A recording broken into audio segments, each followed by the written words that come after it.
This is the story of one of Bradford's most dangerous teenage gangsters, Faaris Khalid.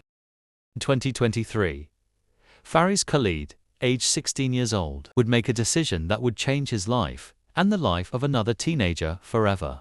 Saturday, March 11, 2023, seemed like any other day in Bradford. In Grosvenor Park, a prearranged fight between two boys quickly escalated, pulling in other young people from the area. The fight was planned.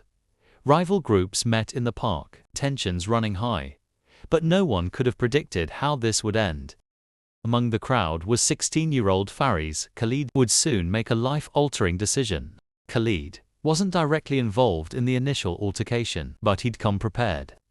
He brought a knife with him. Without warning, Khalid approached a 16-year-old bystander, someone who wasn't part of the fight, and stabbed him once in the chest. The victim was left in critical condition, barely surviving the attack. But thanks to quick medical intervention, he lived.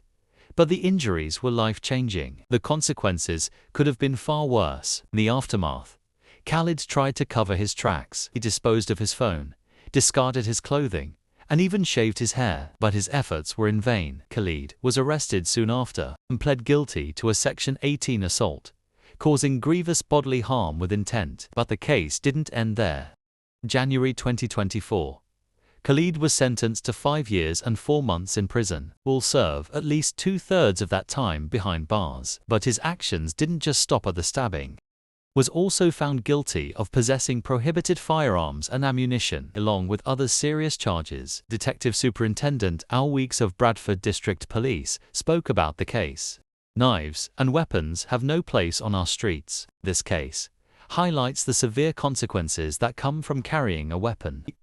It's not just about the victim, it's about the impact on the entire community. This is a story of a dangerous Bradford teenager, but it's also the story of how a single act of violence can ripple through the lives of everyone involved. The victims, the families, and even the perpetrator. As Khalid serves his sentence, the community is left to pick up the pieces. The impact of violence doesn't disappear when the sentence is handed down. If you want more daily UK crime stories, hit the subscribe button. This is World News Watch. Thanks for watching.